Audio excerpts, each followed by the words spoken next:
Bienvenue à tous dans ce JT, nous sommes le vendredi 17 juin 2016, tout de suite les titres.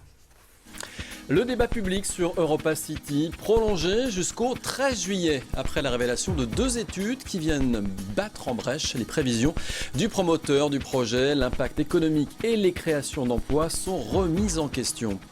Les entrepreneurs en herbe, coachés par Michel et Augustin, l'un des patrons de cette marque alimentaire qui a connu un succès rapide, a rencontré les lauréats du réseau Entreprendre 95, l'association qui vient en aide aux créateurs du Val d'Oise. Le 30 juin devait s'achever le débat public sur Europa City, mais comme des questions continuent de se poser sur cet ovni entre centre commercial, destination de loisirs et de culture, eh bien le débat est prolongé au 13 juillet. Les prévisions d'emploi et d'impacts économiques sont remises en question par 2 études. Elles ont été révélées lors d'une réunion publique, une énième réunion, cette fois en Seine-Saint-Denis. Angélique Boilet y était. Vous le savez, depuis le début, je suis particulièrement satisfait de pouvoir accueillir ce débat public sur ma ville. C'est sur les mots du maire d'Aulnay-sous-Bois et président de Paris Terre d'Envol qu'une nouvelle réunion du débat public s'est ouverte jeudi soir. Hasard du calendrier, les 8 communes qui forment cette agglomération du nord-est du 93, opposée à Europa City, viennent de dégainer une étude qui vient mettre à mal les chiffres avancés par le promoteur en termes de retombées économiques. 1400 créations nettes d'emplois contre les 11 800 annoncés par Imochan. 2500 emplois au lieu des 4200 en phase de construction. 250 millions d'euros d'impact sur le PIB au lieu de 1,8 milliard d'euros affichés. Le projet Europa City qui aurait également des répercussions lourdes sur les centres commerciaux du secteur et les équipements de loisirs et culturels. L'étude, qui a coûté 300 000 euros, est signée du cabinet international McKinsey. Elle a notamment été financée par les villes du territoire ainsi que les centres commerciaux Aéroville et au Paris Nord.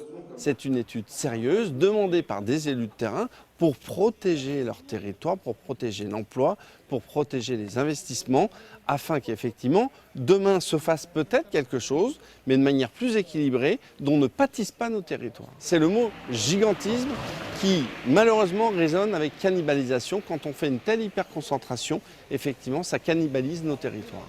Et ce jeudi soir, le promoteur Imochan de ce gigantesque projet de complexe mêlant commerce, loisirs et hôtellerie prévu à l'horizon 2024 fait face à une autre étude, celle commandée par la commission du débat public chargée de piloter la concertation. Les résultats sont moins alarmistes que celles de McKinsey, mais revoient aussi à la baisse les prévisions d'Imochan. 10 115 emplois créés au lieu des 11 800 annoncés.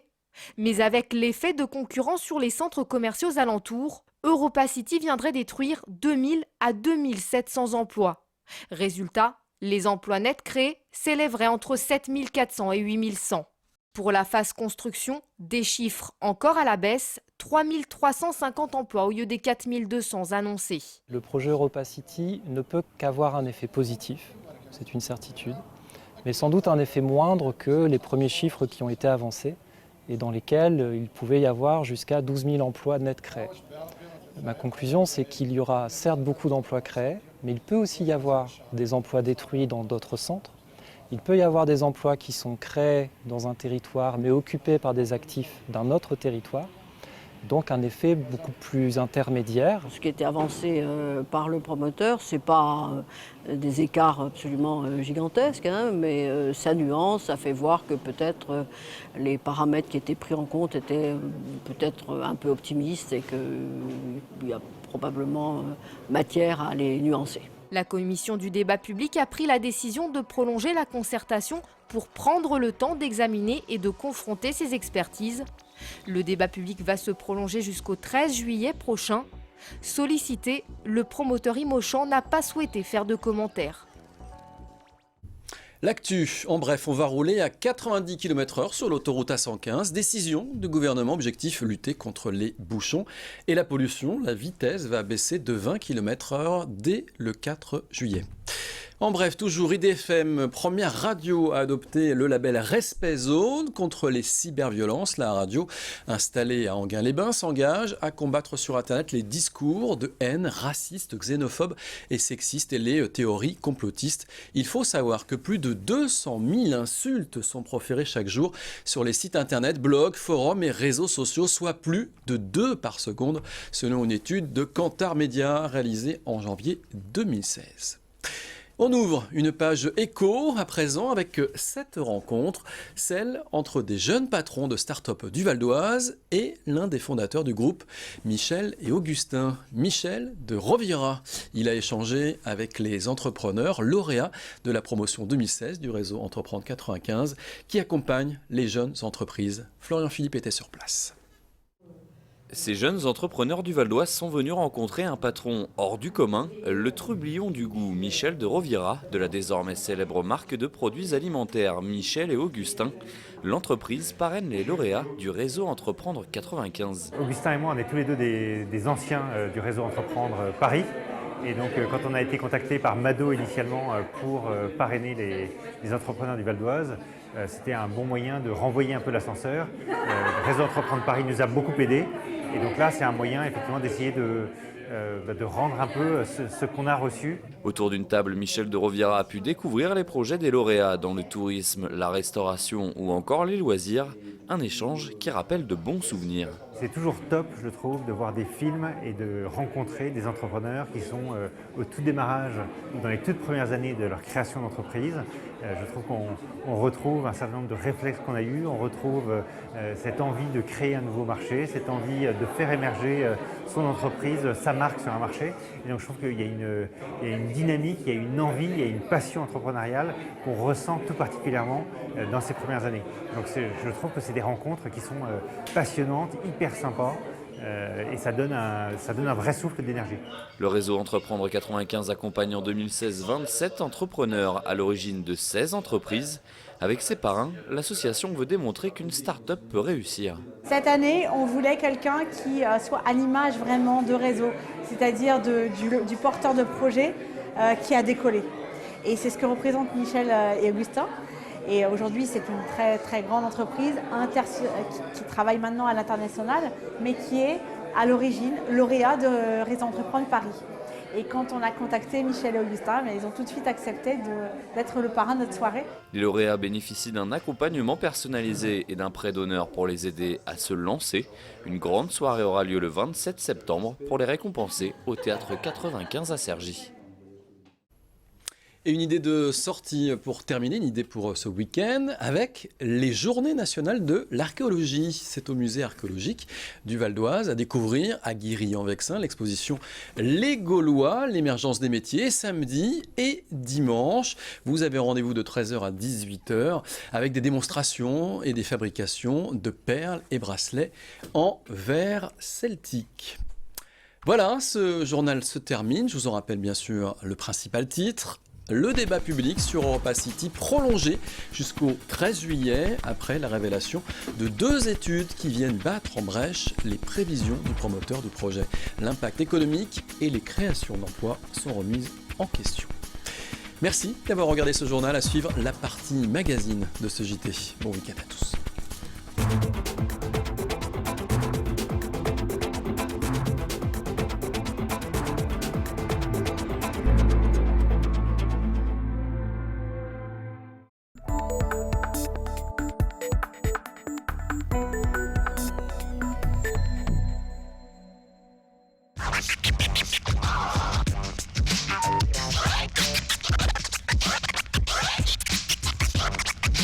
Main sur le vinyle, DJ Stretch scratch avec dextérité et le DJ Sergissois a su creuser son sillon dans le monde du hip-hop.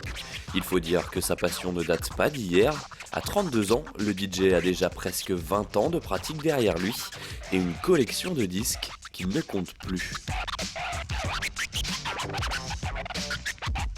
C'est un de mes premiers disques. Je me rappelle, j'avais été à la Fnac avec ma mère. Elle m'avait dit, bon, bah, prends un truc si tu veux et tout. Et ça venait de sortir. Et Cut Killer, vu que c'est la référence DJ hip-hop à l'époque, moi j'étais fan, jusqu'à maintenant d'ailleurs, à l'époque j'étais fan de ouf. Donc je l'ai pris. Et ma mère a dit, t'es sûr, je vais prendre un vinyle et tout, qu'est-ce que tu vas faire avec ça, c'est démodé maintenant et tout. Je dis, non, c'est bon. Et c'est un de mes premiers disques, donc je l'ai fumé.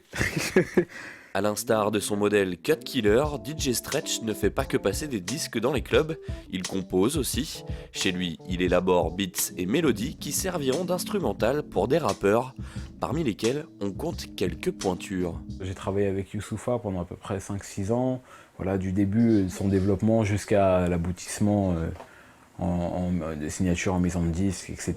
Ses premiers albums qui sont bien reconnus. Je travaille aussi avec Ali, du label 45 Scientifique, un des premiers labels indépendants à avoir vendu plus de 100 000 exemplaires en indépendant pour l'album de Lunatic à l'époque. Lunatic, l'ancien groupe de Booba. Je travaille aussi avec un artiste qui s'appelle Rossé. Voilà quoi, pas mal de personnages importants dans le hip-hop français, donc c'est cool.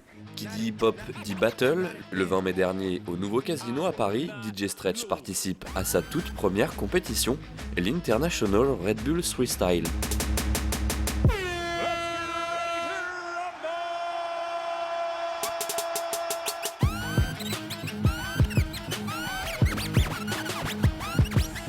Ce set endiablé lui vaudra le titre de champion de France Red Bull 2016.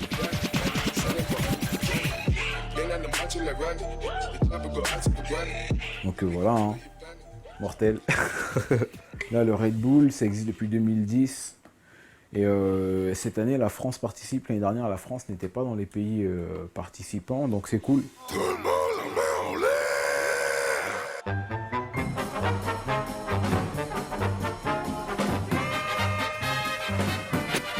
Je me voyais déjà en haut de l'affiche. Dans mon set, j'ai intégré un morceau de Charles Aznavour, parce que je sais que quand tu représentes le Red Bull, il faut qu'il y ait une identité française qui ressorte. Je me voyais déjà adulé et riche, signant mes photos aux admirateurs qui se bousculaient. Ce qu'il raconte dans le texte, je l'ai retourné à l'ego trip en fait. Donc c'est ce que je pense, c'est quelque chose d'original qui a peut-être plu au jury en fait. Après ce sacre national, DJ Stretch défendra les couleurs de la France pour la finale mondiale. Il espère bien finir dans le top 3.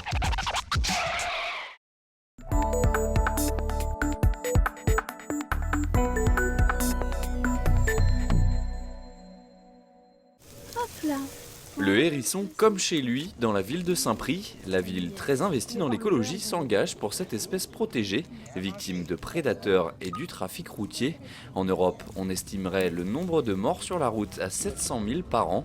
Depuis un an, les Saint-Priciens et habitants des alentours sont priés de ramener les hérissons trouvés mal en point pour qu'ils soient pris en charge. Les habitants qui ramassent des hérissons accidentés ou bourrés de tiques nous appellent. Et nous les dirigeons justement vers Faune-Alfort, qui les soigne. Après, donc ils sont soignés pendant 3 semaines, 1 mois. Une fois remis sur pied, c'est ici qu'ils reviennent. Sur ce terrain municipal, 3 enclos ont été installés. Pendant quelques semaines, des bénévoles prendront le relais pour assurer une remise en liberté progressive, comme Carole, sensible à la cause animale, qui vient tous les jours. On vient le matin, donc à tour de rôle. On est chargé de voir si tout va bien, s'il mange bien. Donc on aura une pesée quotidienne. Et puis voilà, donc ça va durer à peu près une quinzaine de jours. Après, on va les relâcher, vraiment voir comment ils se débrouillent tout seuls. Jusqu'au jour où malheureusement on ne les verra plus, signe que pour eux tout va bien. Aujourd'hui, ils sont 3 à se partager cet enclos. Depuis 1 an, l'initiative a permis de relâcher 16 hérissons dans la nature.